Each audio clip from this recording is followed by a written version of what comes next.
بسم اللہ الرحمن الرحیم۔ السلام علیکم ورحمۃ اللہ وبرکاتہ۔ میں ہوں سید فرحان جاوید، آپ کا میزبان۔ حسب معمول آج ایک نئے موضوع کے ساتھ اس ویڈیو میں آپ کے سامنے حاضر ہوں، کیونکہ رمضان کے بہت قیمتی لمحات ہوتے ہیں، اور اصل میں تو زندگی کا ایک ایک لمحہ قیمتی ہے۔ ایک ایک لمحہ، ایک ایک ساتھ، ایک ایک گھڑی بہت قیمتی ہے، اور اس کی قیمت کا اندازہ لگانے کے لیے اتنی بات جان لینا ہی کافی ہے کہ ایک سیکنڈ، صرف ایک سیکنڈ جو آپ کی زندگی سے گزر گیا، وہ ایک سیکنڈ اصل میں نہیں گزرا، وہ سیکنڈ خالی نہیں گیا، وہ ایک سیکنڈ آپ سے ایک سانس آپ کی زندگی کی لے گیا۔ ایک سیکنڈ نے آپ سے زندگی کی ایک سانس لے لی، اس کے بدلے میں آپ نے اس سیکنڈ سے کیا کمایا؟ آپ نے اس سیکنڈ کو اپنا ایک سانس تو دے دیا، بدلے میں کیا وصول کیا؟ یہ جو وقت آپ کی زندگی لے کر جا رہا ہے، یہ جو وقت آپ سے آپ کے قیمتی لمحے چرا کر لے جا رہا ہے، چھین کر لے جا رہا ہے، اس کے بدلے میں آپ اس سے کیا وصول کر رہے ہیں؟ کیونکہ میرا سبجیکٹ لاء کے حوالے سے، کمرشل لاء کے حوالے سے، خاص طور پہ یعنی ایلیمنٹس آف کانٹریکٹ لاء کے حوالے سے بھی ہے، تو اس میں ایک لفظ کنسیڈریشن کا بولتے ہیں، اگر جب پراپر ڈیفینیشن کی بات نہیں کر رہا،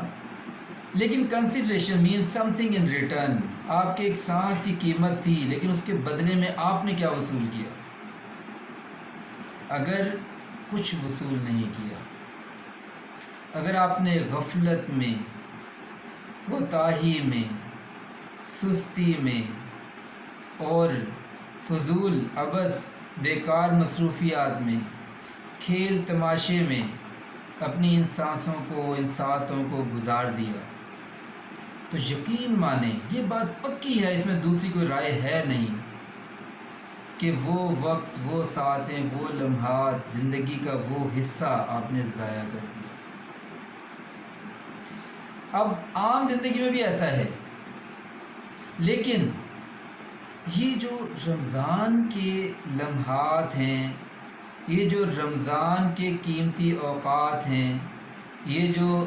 رمضان المبارک کی ساعتیں ہیں، یہ جو رمضان کی مبارک گھڑیاں ہیں، آپ کا کیا خیال ہے؟ یہ عام دنوں سے بھی کم ویلیو رکھتی ہیں؟ کیا عام دنوں کی نسبت ان کی کم حیثیت ہے؟ اگر برابر بھی حیثیت ہوتی تو بھی ہمیں اس چیز کو سوچنا چاہیے تھا کہ یہ جو لمحات ہیں ہمیں ملے ہیں، تو پھر ہم ان کو کسی طرح قیمتی بنائیں، جبکہ یہاں تو معاملہ اس سے بہت آگے ہے۔ رمضان کے یہ لمحات بہت قیمتی ہیں، بہت زیادہ ویلیو رکھتے ہیں، بہت زیادہ حیثیت رکھتے ہیں، اسی لیے اس کو گناہ گاروں کا مہینہ بھی کہا جاتا ہے۔ اس رمضان میں ایک ایک عمل کا جو اجر و ثواب ہے وہ کئی گنا بڑھ جاتا ہے۔ اب دن کیسا گزارنا چاہیے، آغاز کیسا ہونا چاہیے، اور دن کا اختتام کیسا ہونا چاہیے، یہ باتیں تفصیلی تو پھر کبھی ہوں گی، لیکن چند چیزیں آپ سے گزارشات کے طور پہ عرض کر رہا ہوں کہ صبح رمضان میں ہو یا غیر رمضان میں ہو، اس چیز کو اپنا معمول بنا لیں۔ صبح جب بھی اٹھیں، جلدی اٹھیں، اور یہ بات بہت دل کی گہرائیوں سے کہہ رہا ہوں، امید ہے کہ آپ اس کو اتنا لائٹ نہیں لیں گے، اس کی بہت قیمت ہے۔ جب صبح اٹھیں تو صبح اٹھنے کے بعد پہلا کام جو کریں وہ یہ کریں کہ شکر کریں کہ اللہ نے آپ کو ایک موقع اور دیا ہے، ایک موقع اور دیا ہے کامیابی کے لیے، کامرانی کے لیے، اور آگے بڑھنے کے لیے، اور دنیا اور آخرت کی کامیابیاں سمیٹنے کے لیے، راحتیں اور سکون اور خوشیاں سمیٹنے کے لیے۔ ایک بات خوشی یعنی شکر ضرور کریں۔ دوسری چیز، کلمہ ضرور پڑھ لیں، معنی اور مفہوم کو ذہن میں رکھتے ہوئے کلمہ ضرور پڑھ لیں۔ دو چیزیں۔ تیسری چیز، صبح یہ ارادہ کریں کہ میں نے آج کا یہ جو دن گزارنا ہے،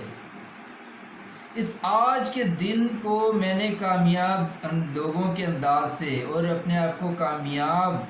دیکھتے ہوئے جس طرح کا کامیابی والا دن ہو سکتا ہے، میں نے ایسے اس دن کو گزارنا ہے۔ صبح ہی طے کر لیں کہ یہ دن میرا کامیابی والا دن ہے، اس دن میں نے کامیاب ہونا ہے، آج مجھے کامیابیاں سمیٹنی ہیں، صبح یہ ارادہ کر لیں۔ چوتھی چیز، صبح ہی یہ ارادہ کر لیں، کچھ بھی ہو، کیسے بھی حالات ہوں، کیسے بھی معاملات ہوں، آپ نے سارا دن خوش رہنا ہے، سارا دن مطمئن رہنا ہے، پرسکون رہنا ہے، اور کسی بھی چیز کا آپ نے فوری رد عمل نہیں دینا، بلکہ سوچ سمجھ کر اس کا رسپانس دینا ہے، رسپونڈ کرنا ہے۔ جب یہ چیزیں ذہن میں رکھتے ہوئے آپ صبح کا آغاز کریں گے، یہ چیزیں جب آپ صبح ذہن میں رکھتے ہوئے صبح کا آغاز کریں گے تو یقین مانیں آپ کا دن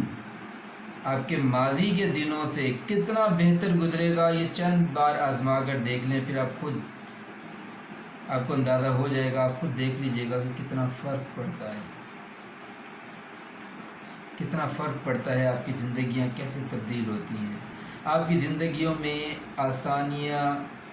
راحتیں، سکون، خوشیاں، اور آپ کی زندگی میں وقت کی قدر و قیمت کیسے آنا شروع ہو جاتی ہے۔ تو اسی لیے ان صبح کے معمولات کو تو پہلے سٹیپ پر اپنی زندگی میں لے کے آئیں، پہلے سٹیپ پہ، پہلے ہی قدم پر ان چیزوں کو تو اپنے ذہن میں لے کے آئیں اور ان چیزوں کے مطابق عمل کرنا شروع کریں، اپنا معمول بنائیں، تو انشاءاللہ بہت جلد آپ خود دیکھیں گے کہ کیسے کامیابیاں آپ کی طرف کھینچی چلی آتی ہیں، کیسے خوشیاں، راحتیں، مسکراہٹیں، اور آپ کی زندگی کیسے مسکرانا شروع ہوتی ہے، کیسے آپ کو کامیابیاں ویلکم کہتی ہیں مستقبل میں، اور آپ کتنی کامیابیاں سمیٹ سکتے ہیں۔ تو اسی لیے آج کے میرا پیغام یہی ہے کہ صبح کے آغاز کو جاندار بنائیے۔ جتنے جاندار آپ کی صبح ہوگی اتنی سپورٹ آپ کو ملے گی، آپ کا دن بھی اتنا جاندار اور شاندار ہوگا انشاءاللہ۔ امید ہے یہ میسیج آپ کو سمجھ آیا ہوگا، یہ صرف الفاظ نہیں ہے، یہ بات دل کی ہے، دل کی گہرائیوں سے یہ بات آپ تک پہنچا رہا ہوں، اور اسی وجہ سے مجھے امید ہے کہ یہ بات آپ کے دل تک پہنچی ہوگی، ان الفاظ نے آپ کے دل پر یقیناً دستک دی ہوگی، مجھے یقین ہے۔ جب ایسا ہے تو پھر اس کو اپنی زندگی میں لے کر آئیں، اس کو اپنے معمول میں شامل کریں، اور اگر آج کی بات اچھی لگی ہے تو دوسروں کے ساتھ شیئر ضرور کریں، اس کو لائک ضرور کریں، اور کوشش کریں کہ دوسرے بھی آپ کی وجہ سے کامیابیاں، خوشیاں، راحتیں، سکون سمیٹ سکیں۔ اگلی ویڈیو تک کے لیے اپنے میزبان سید فارم جاوید کو اجازت دیجیے، انشاءاللہ اسی کی کنٹینیوئنس کے ساتھ انشاءاللہ اگلی ویڈیو کوشش کروں گا بناؤں کہ دن کس طرح گزارا جائے۔ تب تک کے لیے اجازت دیجیے، السلام علیکم ورحمۃ اللہ۔